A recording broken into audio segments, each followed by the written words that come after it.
Ladies and gentlemen, Commander David Stroud, Deputy Chaplain of the United States Coast Guard, will now offer our invocation.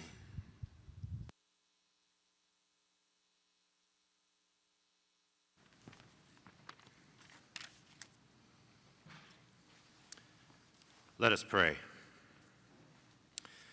Almighty God, we thank you for the opportunity to freely gather this morning and to enjoy this fine breakfast. We thank you for the blessings that you have poured out on our nation that enable these two simple realities to occur.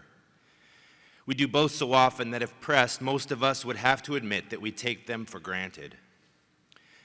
We thank you for all those who work to make these two things a reality.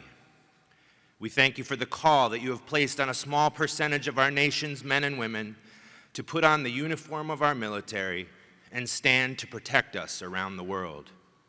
We are grateful each time one accepts that call.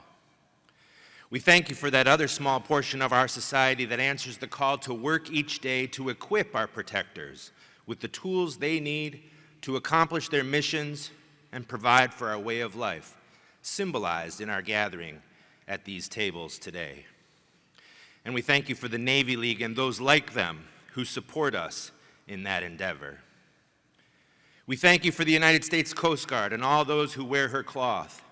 For 231 years, these women and men have gone to sea in ships, patrolled our coasts, protected our natural resources, kept the law of our sea, provided a guiding light to those who were lost, and rescued those in distress.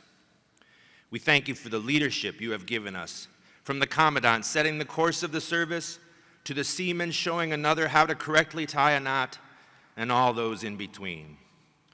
As simple as gathering here for this meal may seem, without the Coast Guard and its leadership, it would be a much more challenging event. We ask your blessing on this food and the hands that have prepared it.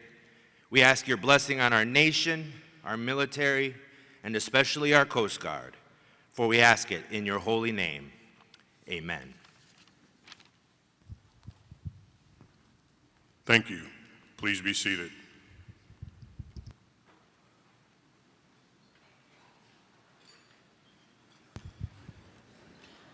Ladies and gentlemen, please welcome to the stage CEO of the Navy League of the United States and 13th Master Chief Petty Officer of the Navy, Mike Stevens.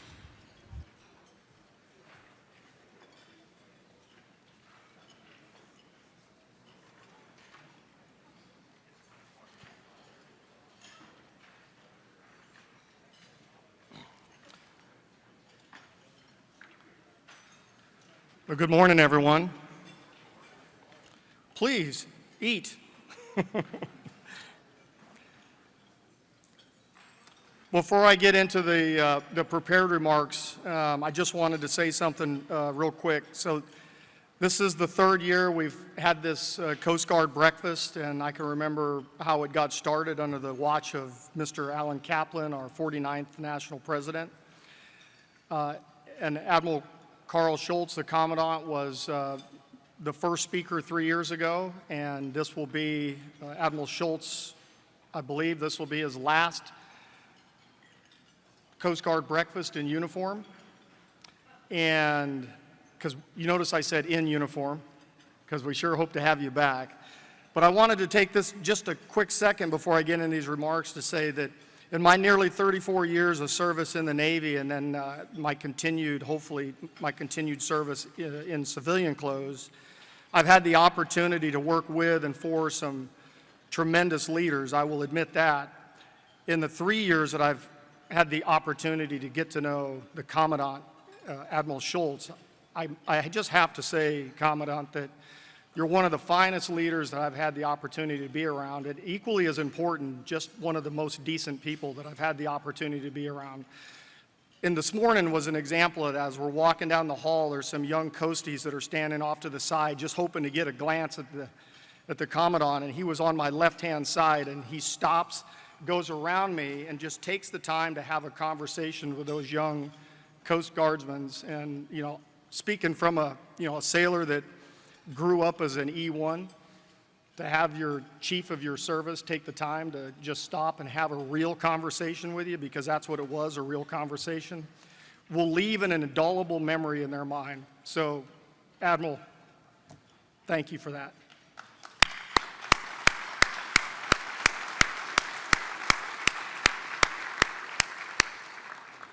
We all know how that feels, right? We've all been that young serviceman to have your chief take the time, or hopefully had the opportunity to speak with your chief at some point. Well, again, good morning, everyone. On behalf of our national president and chairman, Mr. Dave Riley, and all the 30,000 members of the Navy League across the globe, we thank you for joining us for this year's Coast Guard breakfast. And yes, it has grown enough that we had to move it out of a smaller room into this bigger space here to accommodate all the attendees. So that's a testament to what people want to hear from our leadership of the Coast Guard. It's wonderful to see all of you and our distinguished guests in attendance with us this morning. And this event simply wouldn't be possible without our sponsor. So thank you to HII. We greatly appreciate your support of this event and many of the other events that have occurred throughout this amazing week. Support of the United States Coast Guard is an important aspect of the Navy League's mission, and we are proud of our relationship, and we are honored to support the Coast Guard to help ensure that they are provided with the resources and support required to successfully carry out their many comprehensive and expansive missions. This morning, we'd like to begin this session with a brief video on the Coast Guard and the Coast Guard's assets. So if you would please play that video now.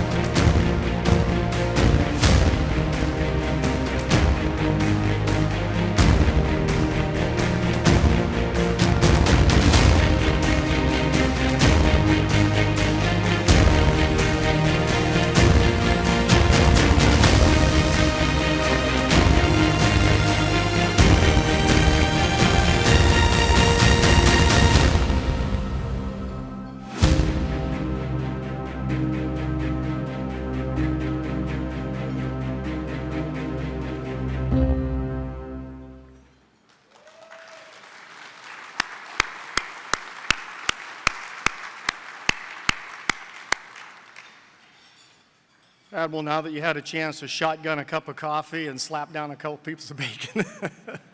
Right. It's now my pleasure to introduce this morning's moderator, Coast Guard Commandant Admiral Carl Schultz. Admiral Schultz assumed the duties as the 26th Commandant of the United States Coast Guard on June 1st of 2018. As Commandant, he oversees the global Coast Guard operations and 41,000 active duty and 6,200 reserves and 8,500 civilian personnel, as well as the support of 25,000 Coast Guard auxiliary volunteers. Admiral, thank you for being here, and the floor is all yours, sir. You bet. Thank you.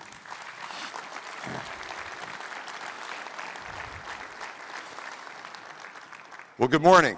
Mike just threw a wrench in my plans because I've had 3 sailor breakfasts in a row, Monday, Tuesday, Wednesday. I was planning on coming in uniform tomorrow, but I guess I'll steal some muffins and put them in my bag here on the way out.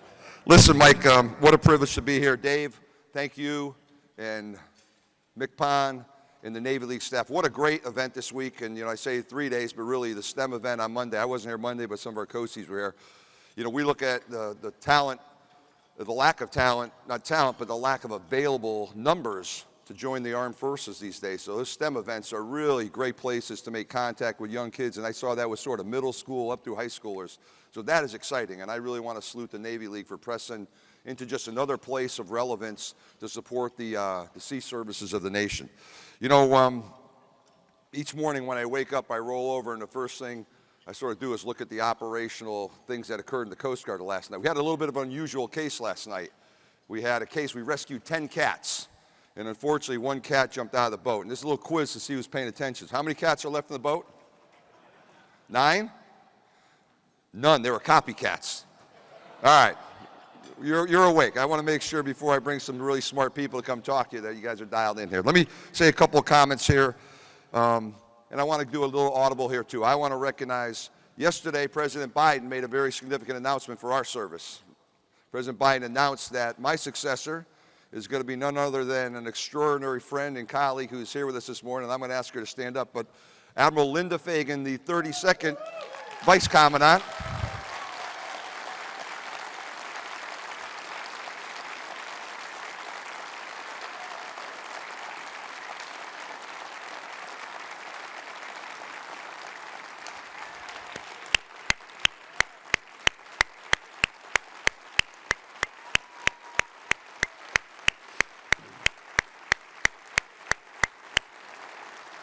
We are very sort of selfishly excited inside the lifelines of the Coast Guard for the Coast Guard, but we're really excited for the nation, and Linda's going to be awesome. We got a little pathway through nomination or confirmation, and she's going to, at her side is going to be Admiral Steve Poole, our current land commander. Steve's been floating around this week, but I will sleep well at night.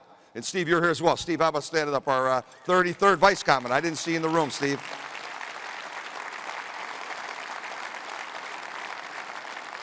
You know, the Coast Guard's a small place. I can vouch for the last 35 plus or minus years for both of these officers. They are rock stars, and we are in good hands. And listen, today we're going to talk a bit about the service, building the Coast Guard that the nation needs. And it's an exciting time.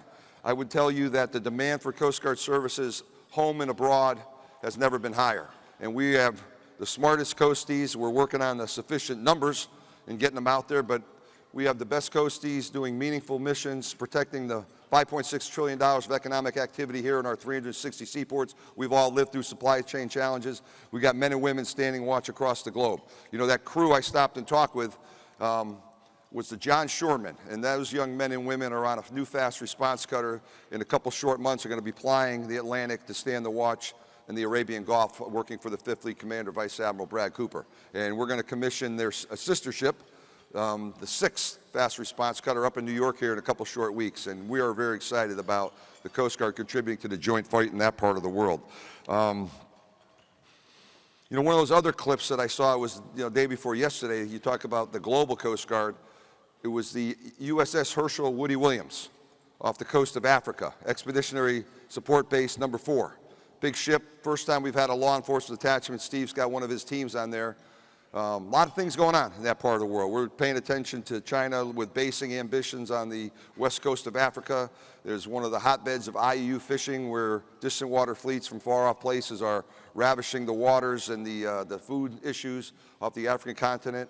And they also rolled up a almost 13,000-pound cocaine seizure on a vessel from Brazil on their way to Europe. So you talk about a combination where the Navy and the Coast Guard are getting after a lot of threats. That is an emerging area where I'm excited to see the Navy team, Coast Guard team working together there. But again, this morning it's really about getting some smart folks up here and talk about operational assets, talk about the technology that enables Coast Guardsmen to operate on those assets and from our shore facilities, and really talk about our people.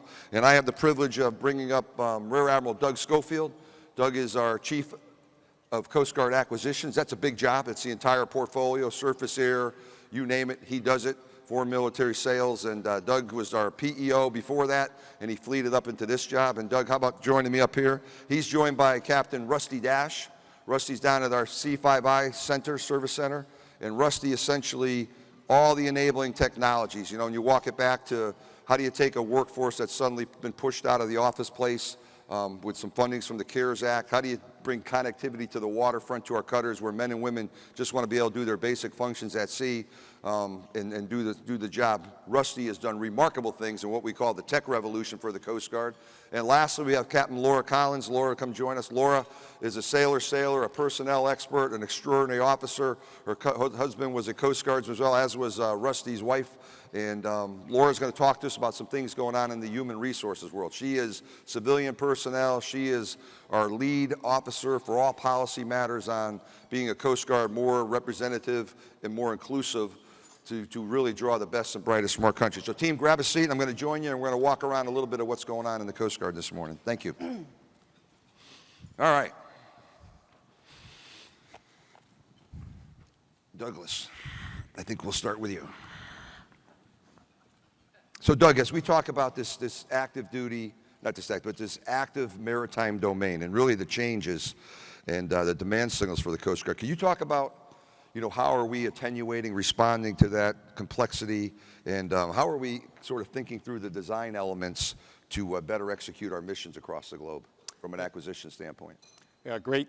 Sir, thanks for having us up here, and it's wonderful spending 4 years with you back in acquisitions, and I really want to start this story because you helped ingrain in us about our relevancy to the American public and the taxpayers out there, and it's all about our multi-mission set, and you've said that multiple times, but that's what really makes our assets more complex, because several of our assets can do almost all of our mission sets, and because of that, there's a lot of trade space we need to handle and work through in design and logistically supporting these assets. So that is our big challenge ultimately, but that is important to our relevancy. So how do we get after that?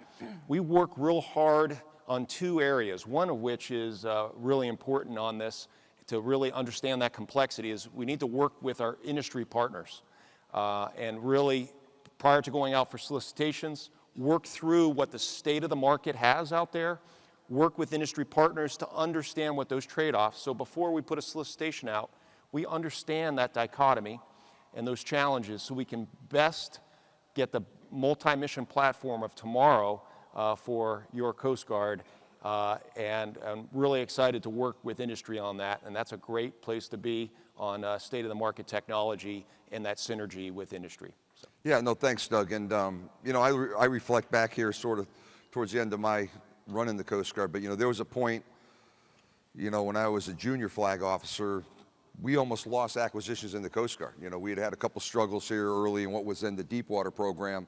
And boy, I'll tell you, I've sat from the cheap seats out in the field as a field commander, as the Atlantic Forces commander, where Steve sits today, and I've watched.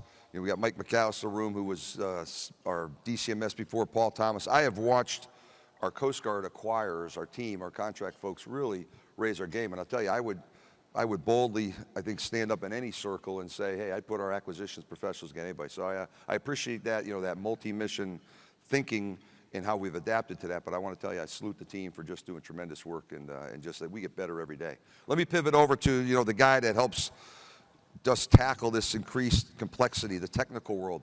We've got a 1,195-foot ship aground in Chesapeake Bay. That's a sister ship of the ship that was blocking the Suez Canal back in the fall. You think about bigger ships carrying north of 20,000 containers. You think about sophisticated ports, the pace of operations.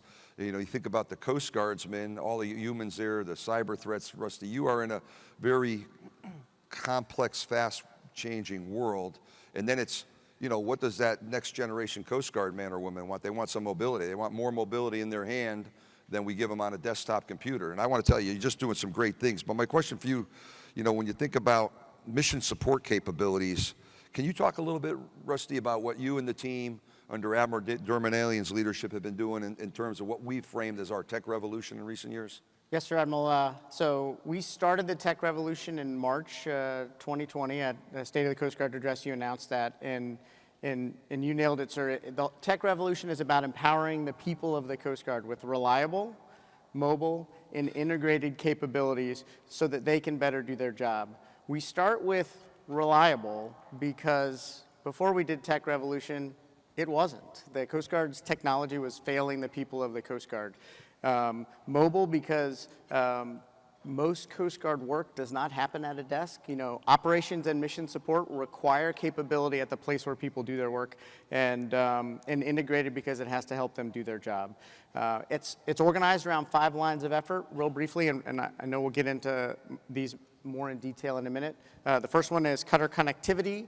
The second one is C5I infrastructure, which is a pretty broad one. The middle one is cyber readiness, cybersecurity at the center of all that we do. The fourth line of effort is software mobility and cloud, also a really big bucket of work. And the final one was data for decisions. Admiral, in terms of initial actions we took with CARES Act FY21 appropriation, FY20 appropriation, 22 appropriation, really gave us the opportunity to invest and do some initial actions really focused on that reliable part of the tech revolution. We doubled bandwidth for cutters at sea. We really got after the resiliency of our shore networks and the capacity of those shore networks. Early on we talked about going from country roads to superhighways for describing the Coast Guard network connections to our units. We've moved to the cloud. We've given software to the Coast Guard Auxiliary. We've, the new electronic health record, new travel system. We're really excited about software coming for the people of the Coast Guard with a new military personnel file and other tools coming online.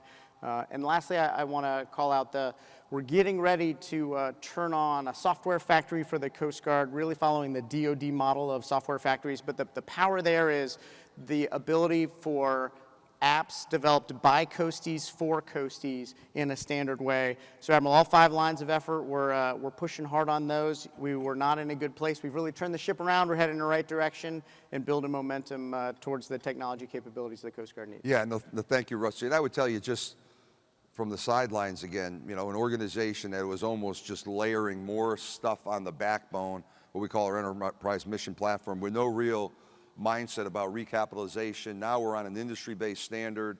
It's no more Mr. Potato Head as the core and we're layering stuff on. Rusty and team have really brought us into where we should be thinking. We look at tech as a major acquisition program, and you have to invest. And it's, to me, the testimonial is when the Congress comes back and says, hey, Commandant, what do you need for the next increment of money for the tech revolution?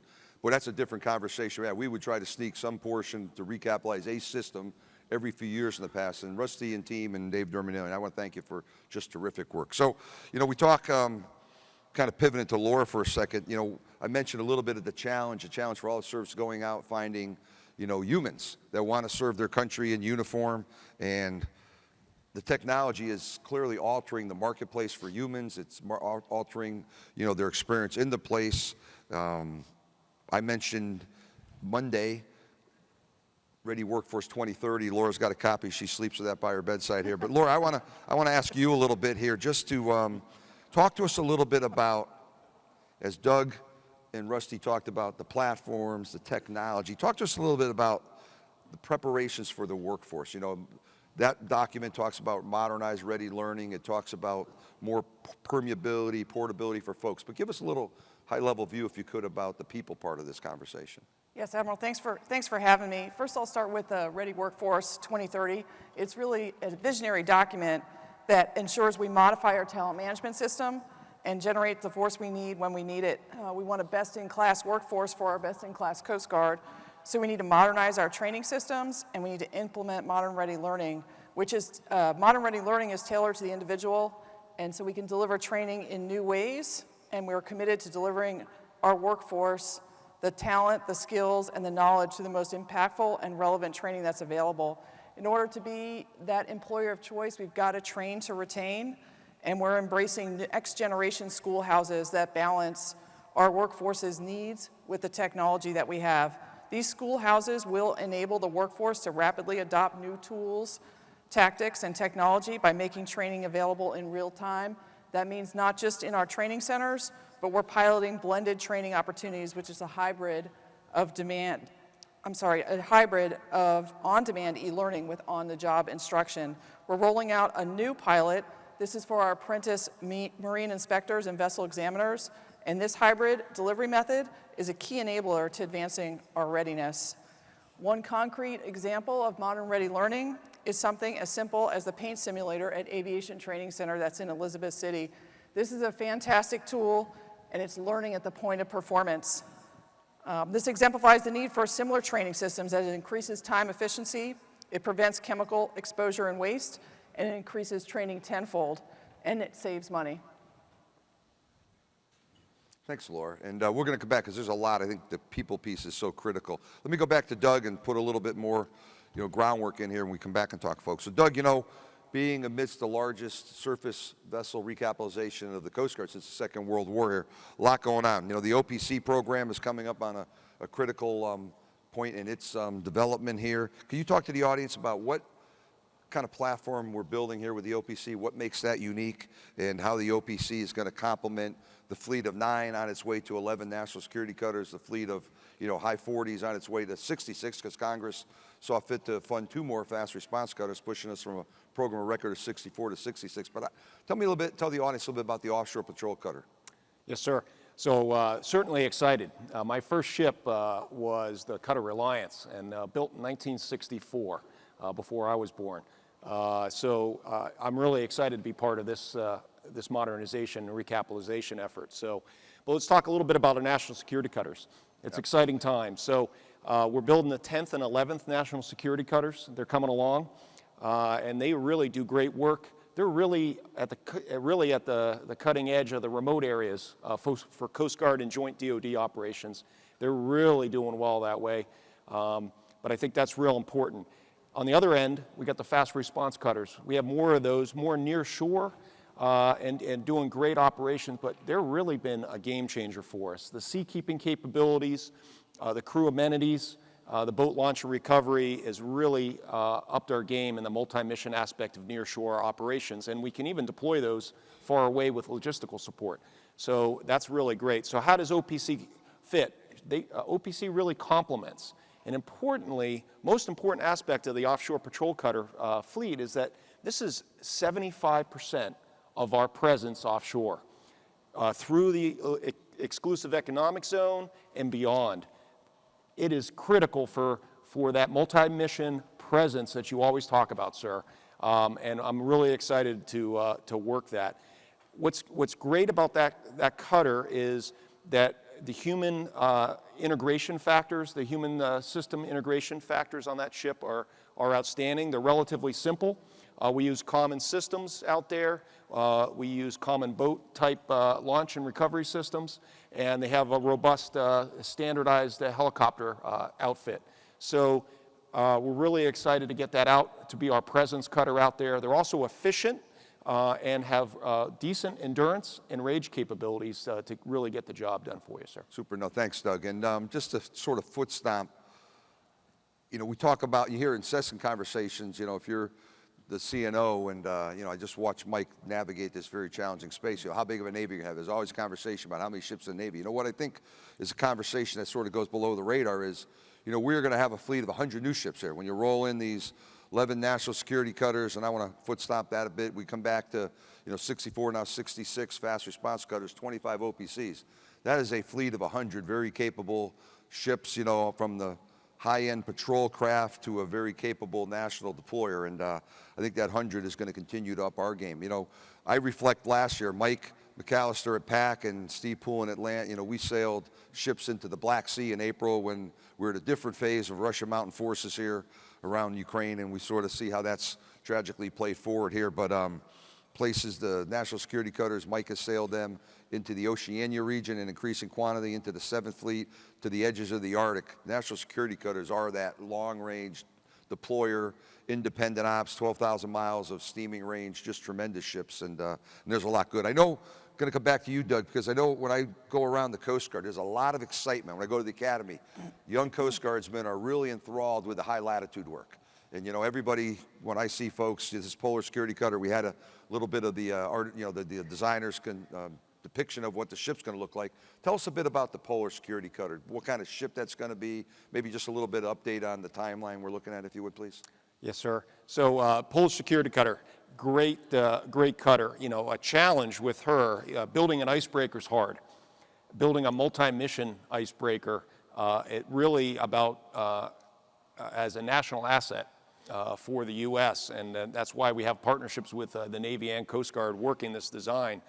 We have to get that multi-mission construct correct, because that ship's got to sail halfway around the world, through the warm waters of the equator, through the mid-latitude, high sea areas, and then get up into the ice in those extreme low temperatures and break 6 feet of ice. That's a challenge.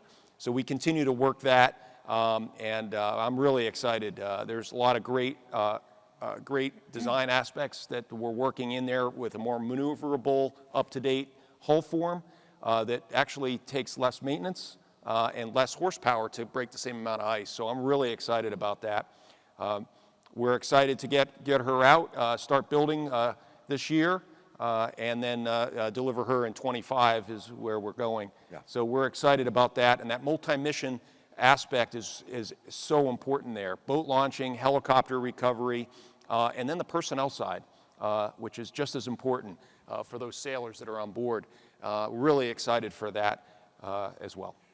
You know, when you, sort of a sailor looks at 40 here a little bit, you know, you reflect back. So in the course of my career, you know, 1/3 of the ice extent on the planet has diminished in just one sailor's life here. You know, that's palpable.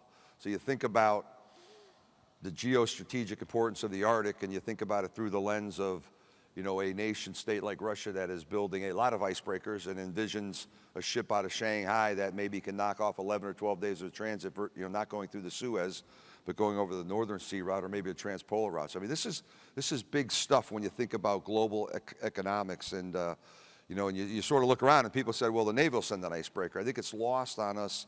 I remember a congressional trip when we were talking to some fairly significant senior members of Congress about challenges and opportunities in the Arctic years back before we had funding to build the polar icebreaker.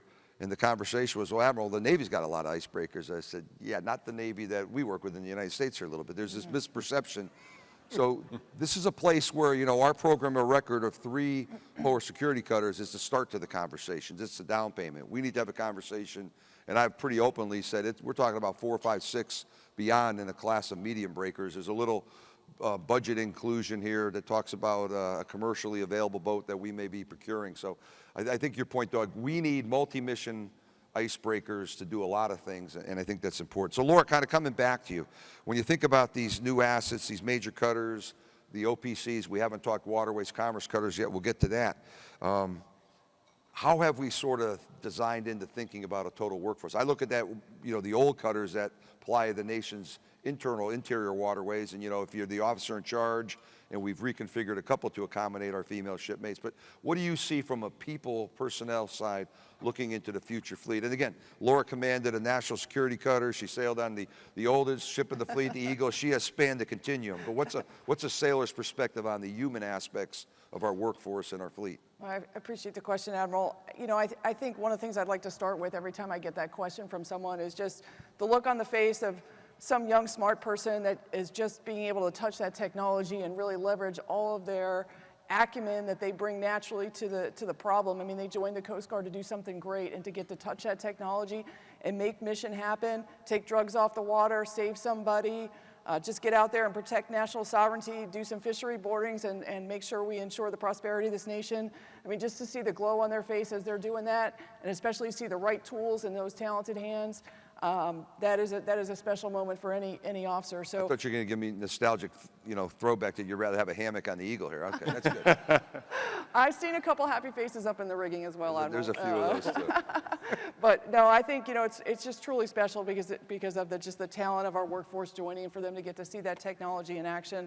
And then the teamwork aspect that we always bring to every mission, so to watch a team get mission done, and with all those great tools out there. And one of the amazing things that we're doing with our new cutters is enabling that mixed gender crewing. So the times that we were talking about, certainly when I joined, my own, when I left the academy, my choices were limited just by berthing options. So that's our legacy access, but now with, you know, all of our modern cutters, we accommodate those mixed gender crews, and we build a more capable surface force and a more capable Coast Guard. What's really important here is that we're focusing on recruiting and retention. And I want to emphasize that when the RAND Women's Retention Study 2019 was published, we learned that women that operate more tend to stay longer in the Coast Guard. That's true for both enlisted and officers. So by giving women this opportunity to serve at sea in these new cutters, in the mixed gender crewing, we're ensuring retention for our diversity of our workforce, sir. Awesome. And, you know, and I think what we've come to the realization, I think all the services are, you know, if you want different outcomes, you got to do things differently. And it starts to the availability of the platforms. It starts with, you know, growing your ranks. So we're a Coast Guard that's 15% women. We're doing better in the officer ranks, about 22%, and our academies almost 40%. But, you know, you want to get different outcomes. People need to see themselves in the scenario, and that starts with platforms and leadership. And these new ships are really just helping us make the entire Coast Guard available to the entire service membership. Rusty, let me come to you because, you know, I'm building off this people piece again. You know, our people are going to be forced, we're going to be forced looking at, you know, how do we maximize our collective technological readiness? And you've done some things with the team thinking about, you know, you talked to mobile and integrated, a reliable system. Sort of how does that walk into the fleet here? Yes, sir, Admiral. So I talked about reliability in the first question you asked. So let's really talk about mobile and integrated. We have adopted a mobile-first approach, and that's easy to say and not so easy to do sometimes. That really forces us to think about the work that coasties do, whether it's operations or mission support. And again, in the days when we were severely underfunded, when we bought a computer, it was the cheapest computer we could get to put on a desk. When we bought the software, it was what met the minimum requirements. And so now taking a mobile-first approach, and oh, by the way, we thought about Cutterman, but we really didn't solve for the cutter underway problem. And so mobile first really drives us to rethink everything we do with technology to enable coasties to do their work where they do their work, and again, solve for the hard problem, which is a cutter underway on a limited bandwidth connection.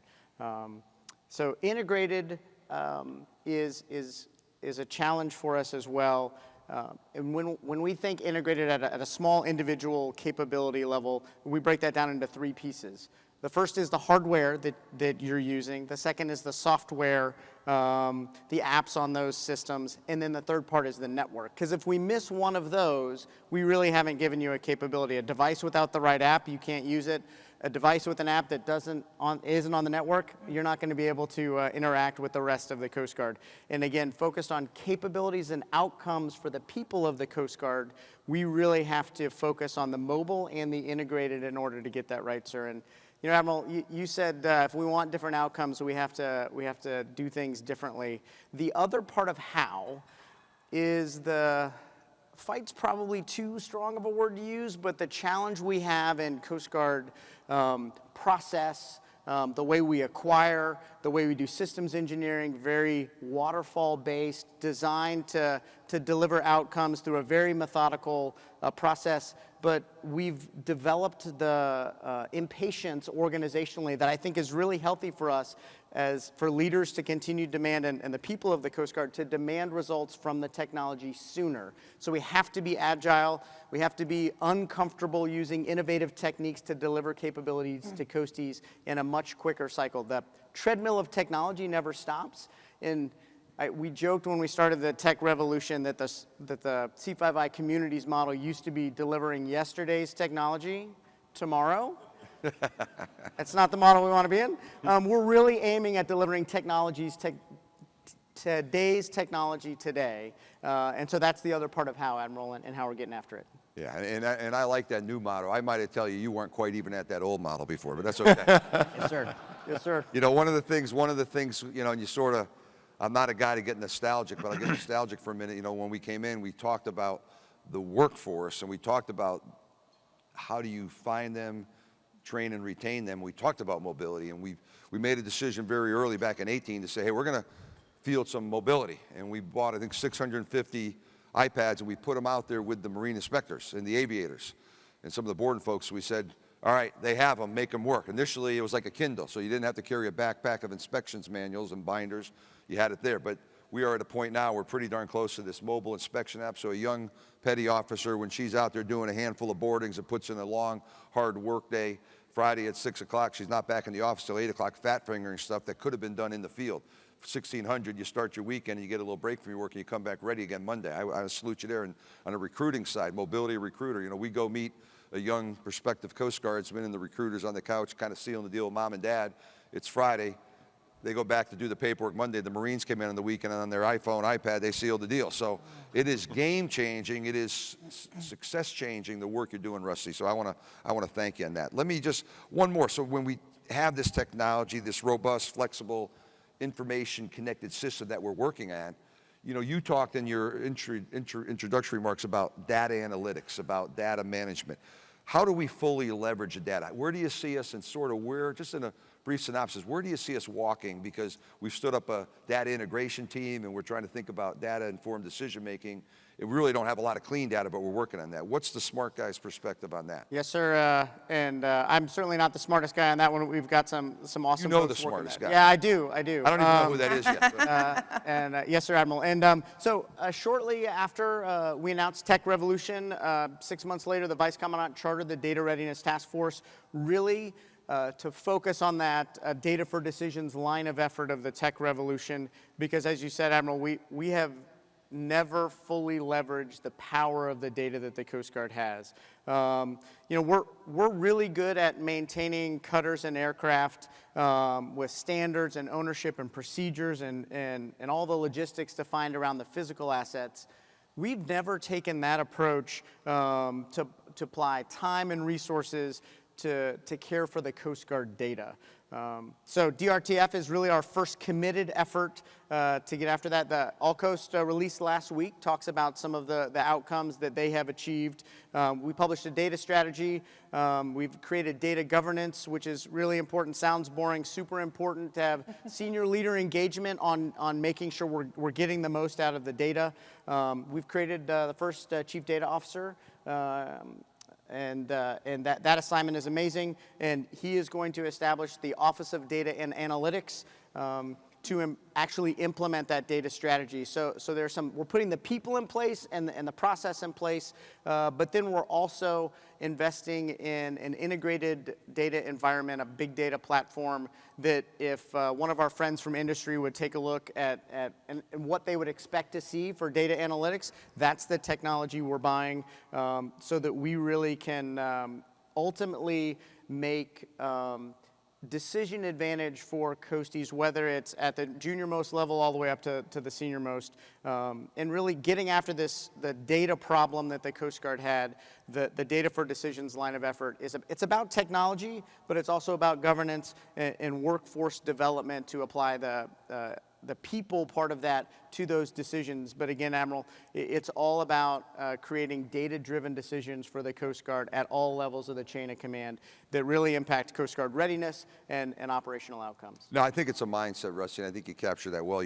Jim Loy I'm not sure if Admiral Loy's here today, but he's my predecessor 20 years removed, and Jim used to say, we're an organization that can do a lot with a little, but the logical extension about that, he's called the curse of semper paratus, was you do everything with nothing. And in this tech world, you have to really take a very different mind. So from an acquisitions, from a sustainment, we are still running 55, 60-year-old 210s until we replace them with OPCs. That's a strength for us to be able to keep old stuff. But boy, in this mindset of tech, that'll kill you. You've got to be forward-thinking. You've got to be on the pace of the systems that are out there. So good work on that. Let me, Laura, come to you. So as we think about recruitment and retention, I mentioned it. You sort of dabbled around it. You spoke about modernizing our current training systems for our workforce and how we deliver training. Any key enablers for what we're terming modern ready learning that you might share with the group? Yep, absolutely, Admiral. Thank you. So enablers of modern ready learning, that's modernized training delivery, which is blending how training occurs. We're going to embed the training experience both on the job, but also with electronic solutions, and that's combined with traditional learning as well. We also want to maximize training opportunities. That'll be while supporting missions, so that'll be just-in-time training with customizable experiences to when and how the learner is most ready to engage in learning. Tailored training programs are developed by leveraging data sources, Rusty mentioned, and providing credit for skills and knowledge that has already been attained. And lastly, we'll be advancing workforce resilience. This means we're instilling those great core values in our workforce by enhancing interpersonal skills and cultivating trust in professional relationships. This will enhance our resilience and mission effectiveness by improving our balance and effectiveness for the workforce. So Laura, in that, and thank you for that, as we talked to Rusty here, the previous question, so tech fluency, what are we doing to sort of prime the well on a workforce that has, some enhanced technical proficiency, fluency than yesteryear? Yes, sir. So we're going to leverage simulators. We're going to leverage virtual training and 3D modeling in our courses to prepare our people to perform the missions. Our simulators are used to practice everything from landing on a shipboard, nighttime landing on flight decks, to complex bridge navigation details. This will minimize risk while enhancing practice time, and it'll be all using that advanced equipment in the simulator environment. These environments enable our people to practice their technical skills and work in teams to prepare to execute those highly complex missions in that safe training environment. And that's an environment where they can learn to improve and be more effective. Thanks, Laura. You know, so Doug, we talk, a lot of the imagery was ships and some aviation sprinkled in there. You know, as a former Land Forces commander, 16 to 18, about 2/3 of the fleet in Land, you know, I spent an inordinate amount of time at that point about aviation issues. We were looking at a fleet of Dolphins that were getting old and stopped being built, and we're working with industry on parts, and there's a good news story there. But talk to us a little bit about really the changing landscape, the face of aviation. You know, we've continued to get money for C-130Js. We're missionizing 27 Spartan J aircraft, where we are with the helicopters. Give the audience a little bit of a snapshot on the state of Coast Guard aviation and the significant changes afoot here. Yes, sir. And importantly, as you mentioned, the missionization side, we're missionizing our fixed wing, our 3-class fixed wing aircraft with the Minotaur system architecture, common DoD, Coast Guard, and other government agency synergy. And important in that, really in that common data platform that helps feed that information. So as a sensor in the skies with the C-130s, the 144s, and the 27s, that's going to feed that sensor information to the greater marine domain awareness, which is critical. So we can use that data to better understand the risks out there in our mission sets. So that's really exciting. So there's a lot of work there, but that's really already paying dividends. Secondarily, we're also working a lot with the unmanned aviation systems, really, really critical out there. And we're excited because that is a new area that really helps us get more sensor information for less dollars, you know, for a cheaper subset. And we can really plug that in to more than one asset and be able to fly a lot more for those sensor packages out there. That's great. And then lastly, in our rotary fleet, we're continuing to maintain them. And we're doing service life extensions on our 65s and 60s to really ensure that they can fly into the 2030s, and so we can coordinate with DoD for the future vertical lift. So that's really critical. So we're continuing to upgrade their flying capabilities, their sensors, their equipment to be able to continue those missions. Obviously, they're important moving ahead. Yeah, no, thanks, Doug. You know, we're an organization, you know, we're building out to a program of record of 22 C-130Js. I think there's a conversation to say, is 22 where we stop, or is there, you know, potentially you go beyond the 14 C-27Js that we got with a little bit of a swap with the Forest Service and Air Force and missionizing those. I think there's potential that's untapped, and getting Minotaur on there, as you say, is going to be impactful. And then this transition to 60s, you know, we're at 48, 47, 60s today, and I think a lot of folks don't realize, you know, we can take a former Navy 60 that went to the boneyard out to the desert, and with some work we do at Elizabeth City, the Aviation's Logistics Center, really put a new cabin on potentially. We're doing some things with new cabins, maybe fly an additional 20,000 hours, fly it out to 20,000 hours, and we're having conversations with the industry about what would it cost for a new 60 off a production line here. So there's a lot of moving parts in aviation, but I would tell you, as a surface operator most of my career, boy, we don't do anything on the surface that's not enabled by aviation. And I think when you reflect on, you know, the world that the area commanders have dealt in, the contingency operations, the 17 through 21 hurricane seasons, lift, surveillance, the ability to get in and out and bring in strike teams has never been more important. So aviation is a place where we are going to continue to really press in. Let me quick speed round, then we're going to go to questions in about a minute and a half here. But Rusty, so what's left to do inside your lifelines here? Roger, sir. So we did 2 of the 5 Cs. We did computers and cyber. We got started on those. We really need to get after the other 3. So command, control, and communications. Admiral Schofield hit on some of that.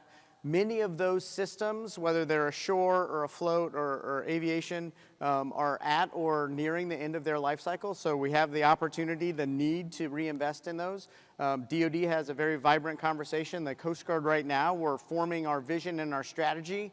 And again, Admiral, the point of those capabilities is really to create decision advantage for operational commanders to improve Coast Guard mission execution. So really looking for industry's partnership as we get after those 3 Cs.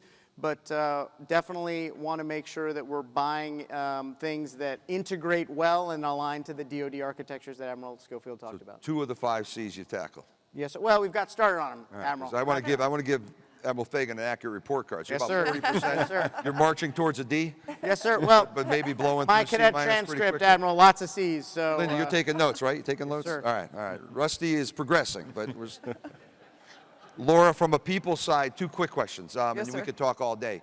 But, you know, the world that Rusty talked about is sort of the backbone, the legacy. We didn't deep dive into cyber, but some exciting things happen inside the lifelines of Coast Guard Cyber.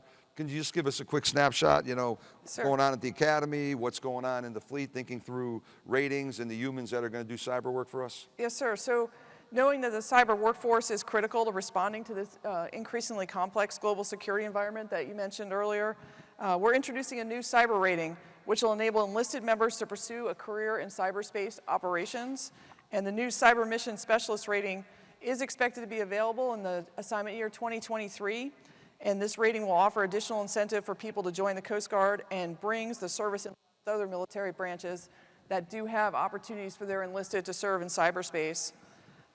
Retaining this talent is vital. So last year, the Coast Guard offered significant bonuses to the cyber community, all with different levels of obligated service, so we can retain that talent and keep our cutting edge. As you mentioned, Admiral, the Academy with their cyber major as well. So, and I know the Academy is working to reorganize and put that cyber major right in with the other technical majors, engineering, operations research. So some great news both for the officers and the enlisted getting into that cyberspace. Yeah, these young, I've been up to the Academy considerably. We did a leadership thing recently. These young folks that are in this cyber major, that's all they want to do. You know, we're an organization. We got to kind of normalize that because we don't just pick a major at the Academy and go do that for 20, 30 years in the service where we promote everybody in the general pool officers. But that's a good problem to have, to sort of thwart that enthusiasm. But these kids, they want to be cyber warriors. Right. And I'm not quite sure what that even is, but it's probably good I hand the baton to someone who's smarter in that space. Hey, listen, I want to thank the team. I want to reserve the balance of time for questions because this is really, you know, as we sort of prime the well on some people issues, on platforms, air, surface, and other stuff in Doug's world we didn't get to, and Rusty on the tech. Why don't we turn the time over to you, and if you got a specific question for one of our panelists, if it's for me, just direct it. If not, I'll sort of point it in the right direction. Sir. John Conrad with G-Captain. I apologize if I get emotional, but when I look at the photos of Mariupol, it reminds me my hometown.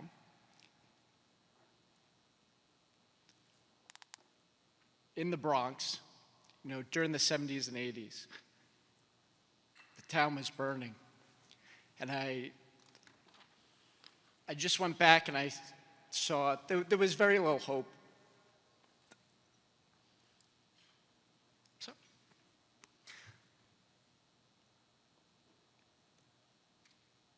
I just went back and I saw Captain Zeta Merchant meeting with the young kids of the Bronx, and it was so uplifting, right? That we have this possibility and diversity and a woman admiral. And I want to say thank you for pushing on those. The smiles on these kids' faces was just heartwarming from someone who grew up in this when the Bronx was burning. But the Merchant Mariners, I've talked, you know, we have a Midshipman Act scandal, and I've talked extensively. I think you guys get it. I've talked to Admiral Mauger, and we're working to make the merchant ships safer for the women and the diversity to get them out on ships. A more diverse ship is a safer ship. And I applaud you guys for the efforts you're doing there. But 50,000 of the world's ships are not managed by the Coast Guard. And our women at the Maritime Academies are increasingly going to foreign flag ships. The Coast Guard is our lead at the IMO. Captain Collins, how do we take the lessons that you guys have learned and push them out to our foreign flag fleet, first with the American Mariners and then our partners, so that these ships coming in, the Ever Given and everything else, have a more diverse fleet internationally and make our harbors safer? Thank you. You want to take that, Laura? You want me to take that? You can take it, Admiral. I'm happy to support. So, John, you know, great question. And I think maybe this is really what I think one of the special capabilities the United States Coast Guard is. I think we have a recognized leadership role. And we are working our tails off, John Mauger and others, partnered with Lucinda Leslie is the acting Marriott administrator and transition coming there. We are committed to putting our shoulder into making going to sea in the merchant community as safe as possible. We have, in the armed forces, you see the reports, the challenges, the assertions. We are still struggling with sexual harassment, assault in the armed forces, and we're improving. But if we have a sexual assault or a sexual harassment, we are failing. And we have broken trust with our workforce, and we are looking at the Armed Forces National Defense Authorization Act, different ways of doing things, standing up new structures, harder environment in the commercial fleet. But we've got to be partnered. We've got to bring our credible voice. Commandant represents the United States government at IMO, and that's a place that we need to just obviously focus on as a global community about making the workplace, in the case of the mariner, safe. And I say inside the lifelines of the Coast Guard, every young Coast Guard man or woman should come to work, to a workplace that is safe. They feel valued, they're empowered to succeed, and they feel like when they turn around, there's a sea of blue behind them, pushing them to the next rung on the ladder. It's not, I succeed at the expense of Laura, or Laura succeeds at the expense of Rusty, particularly in this environment we find as a service business. But we've got to bring this Coast Guard brand and credible voice to the international waterfront and tackle this as a global maritime society. So thank you. And my mom is grew up in German-occupied Norway, and I appreciate your motion, because I tell her 30 minutes of news a day, because she finds herself she's a very sort of stoic person, but this stuff that's going on in the world is tough. So thanks for being very raw with your emotions this morning, and we are going to put our United States Coast Guard shoulder into this problem set to make a difference. So I appreciate you continuing to voice into that. It is a scourge that's got to be addressed. Thank you. Thank you, sir. Others? Yay, Sink Harris. So Sinclair Harris, President of the National Naval Officers Association, and I just want to make a real quick statement of thanks. Admiral Schultz, you have had great predecessors, as Commandant said, have done a lot for diversity, inclusion, and equity, but you have leaned in, and you have done more and pushed forward, and on behalf of the members of the NNOA, and I think I can speak for SSLA and ANZO. We had our meeting yesterday. Bravo Zulu. Well done. Great job. Thanks, Sink. Thank you.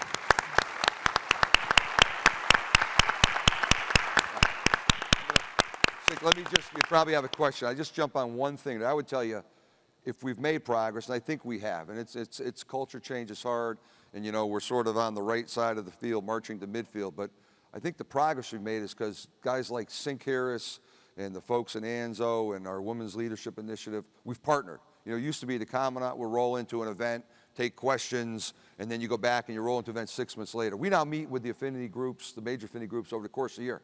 And we have a flight plan. Here's the things we're tackling. Here's the things you're strongest about. Here's the things we think we can make a difference. We tackle some low-hanging fruit, and then we get after some bigger issues. But I'll tell you, every meeting we do with NNOA, guess who's at that table?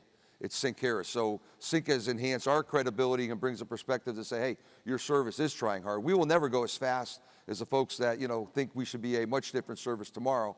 And we got folks that are in the left end zone trying to get them on the ball field. But Sink, your team and that approach, I think, has helped us. So I just really appreciate you being in the space with us, because that's where progress comes from. It's collaboration and that Venn diagram, finding common interests. So now hit us with a tough question, Sink. So now I'm going to haul down my NNOA flag, and I'm closing up my Navy League pennant. My wife always talks to me about how the Coast Guard is underfunded. I said, what about the Navy? Yeah, but the Coast Guard does so much more. Okay, she tells me every freaking day. Navy's going to like being in the Coast Guard, Sink. It's going to work out good for you guys. I'm just telling you. But my question is, what should our Navy League be doing to advocate more for the Coast Guard in the budget battle, the fight on the Potomac? What would you dream of us doing that we're not doing or could do better? So I want to get some questions to the panelists, but I'm going to take this one as the former interlocker at Navy. I would tell you, Sink, I think you're doing good. I remember when Sheila McNeil was the president, and I think about everybody subsequent to that. We have a lot of conversations. Sheila would come back, she goes, Carl, I'm going to be on the Hill tomorrow, and she'd report back, she has a stack of cards this big and people she talked to. And I see our New York Navy Leaguer standing at the mic next here. I would tell you, the Navy League, keep doing what you're doing. Give us a platform to talk about the relevant work we're doing. Give us a platform to talk and showcase the people that are doing it and the platforms they're doing on it.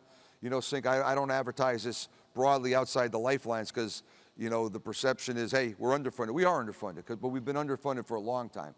But I tell you, in the last 3 or 4 budget cycles, we took a 8 to 10% O&S decrement over a decade, and we've turned that to about a 22% plus up on O&S in the last 3 or 4 budget cycles. So we're kind of keeping our head down and coloring because we need to continue 3 to 5% steady out-year growth. But I think that is reflective of the work of the Navy League to amplify the importance of the Coast Guard, the relevance of the Coast Guard, the caliber of the human beings that are coming to the Coast Guard, and you're helping us find them. So I would say keep a steady hand on the throttle and keep it in the open positions as an organization saying, thank you. All right, let's go over. Who's got a question for someone other than me? All right, ma'am. Ladies and gentlemen, this will be the last question. Thank you for speaking with us this morning. Kimberly Underwood from Signal Magazine. I wanted to ask a little bit more about your software factory plan, kind of your goals for the rest of the fiscal year and next year, and then also, ma'am, Captain Collins, how your personnel will support that software factory, and then anything on the acquisition side that will help support, you know, products coming from the factory, and then how can industry support you? Thanks. And what kind of ships are you going to do on? So Doug gets a question. I'm just kidding. Go ahead, Rusty.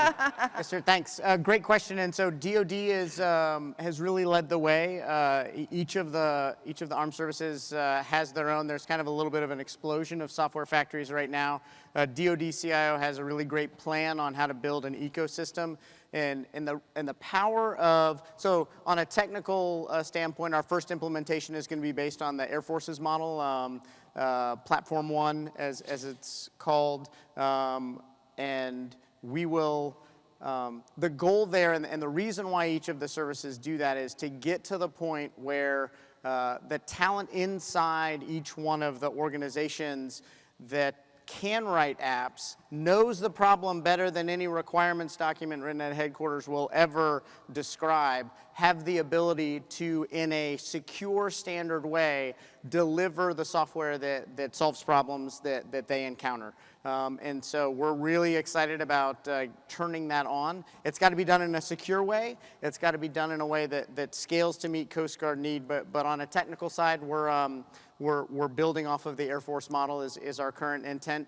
And we have a couple of solicitations that are coming out soon for help from industry to continue that movement for us. The next big muscle movement in software mobility and cloud line of effort absolutely is software modernization for the Coast Guard.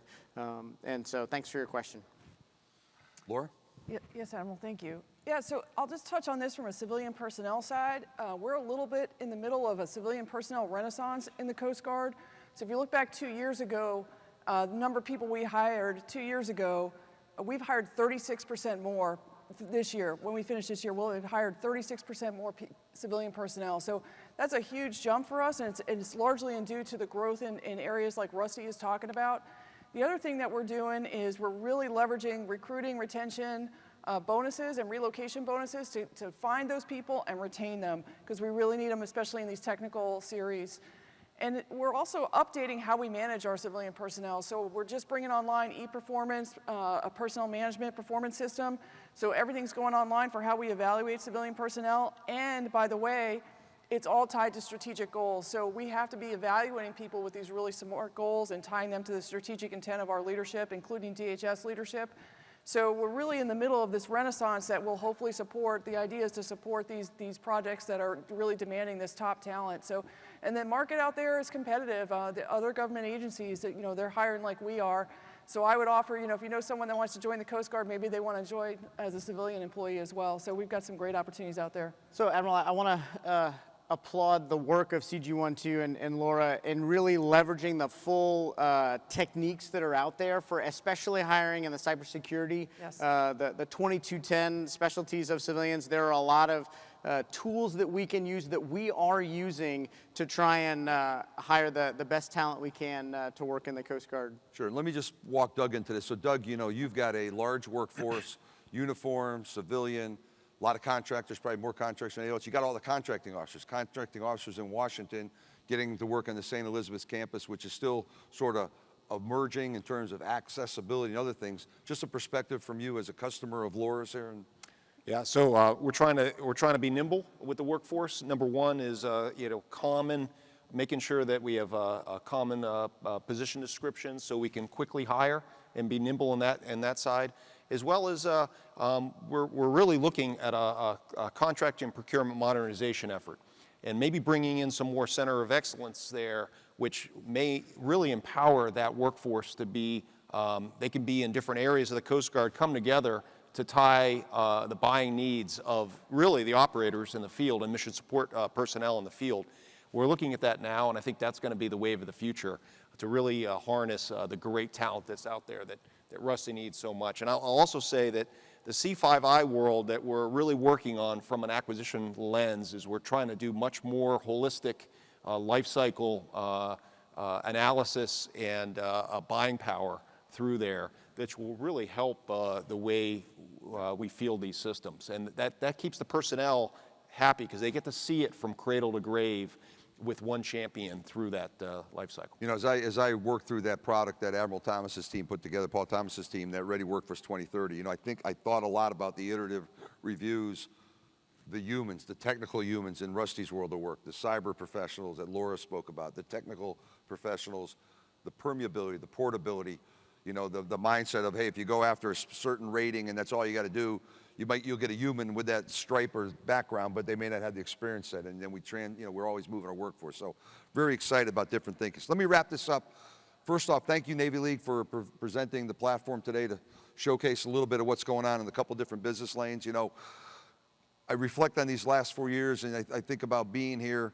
You know, 2018-19, we'd come out of the State of the Coast Guard, or come out of the government shutdown, 35-day partial shutdown. We weren't paying our folks. Mitch and I were chatting a little bit about that earlier. And you know, I gave my first State of the Coast Guard that early 2019, and we talked about a Coast Guard that was standing the watch. A subsequent year later, we talked about why I serve. It was a little bit of a stabilized period, and we thought about all those reflected on those members that stood the watch, and what were their stories as we go out and try to find, you know, 4,000 young enlisted men and women to join our ranks, about 500 officers a year. We fast forwarded, we talked about a tech revolution, but we were amid the pandemic, and we talked about, you know, really stronger together as we were riding through, staying in the watch, just like all the armed forces, you know, deploying ships in uncertain environments, leaving families behind in an ambiguous situation, because there's work to do. And there was never more work to do than these last few years for the Coast Guard. This year, I reflected on a theme of united in service, and it's sort of how we roll these things up and take these platforms, these great Coast Guardsmen, and we unite with all the places we connect, interagency, as part of the joint force, not by law, but by practicality, and put this thing called Coast Guard against tough problem sets like John talked about earlier in his question. And, you know, I will tell you, the state of the Coast Guard is strong, and we are very appreciative to have a chance to amplify that here today.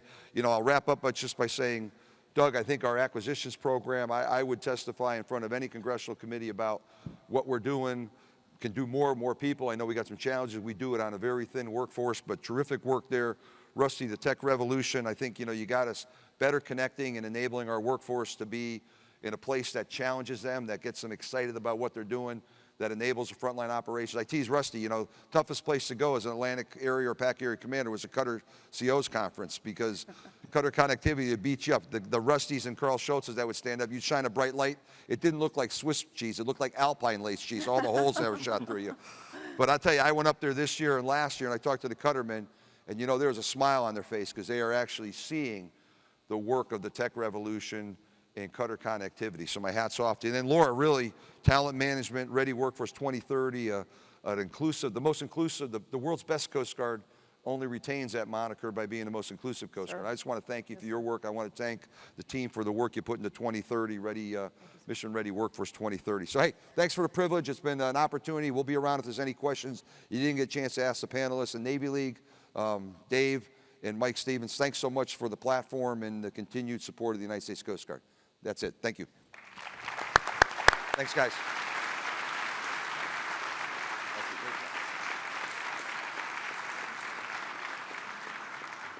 Hey, quick picture. Don't go anywhere yet.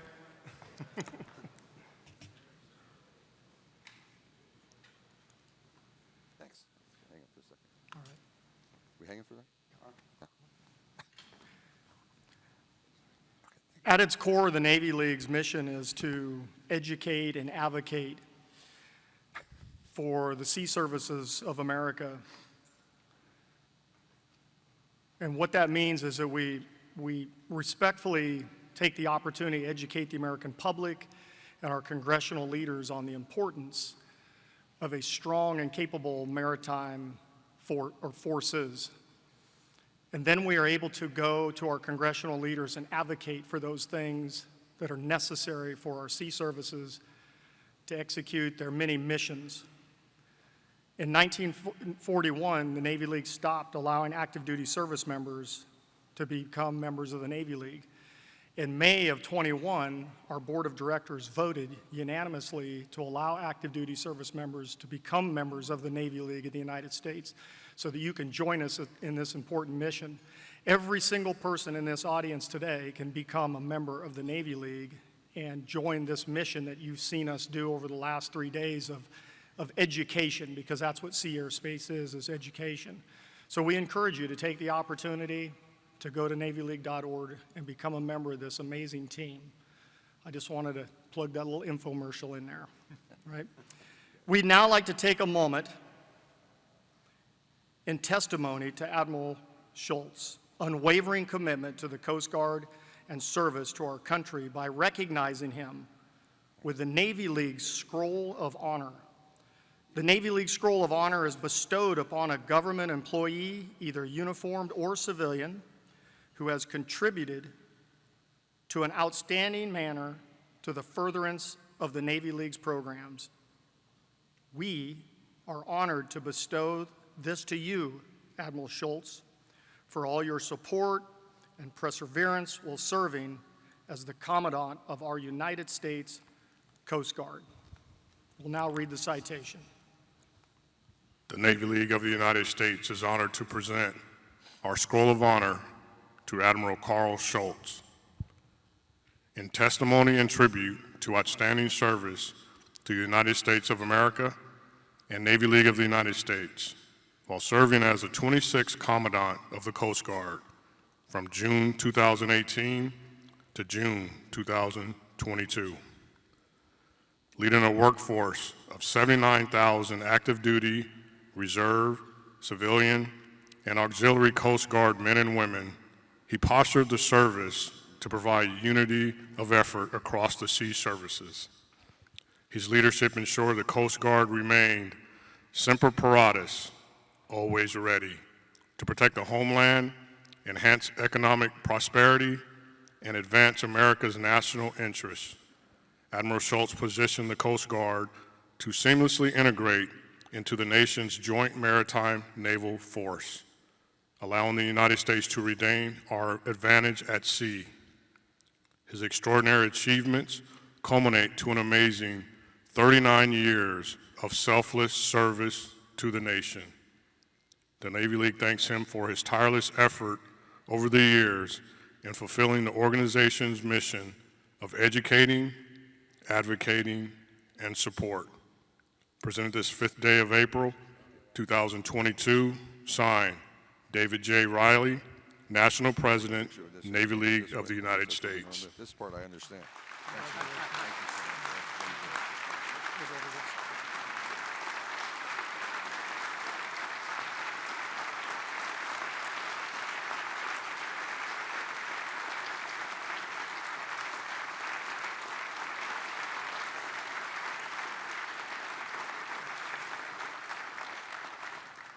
Thank you, David, and thank you, Mike. This is a tremendous honor. Thanks.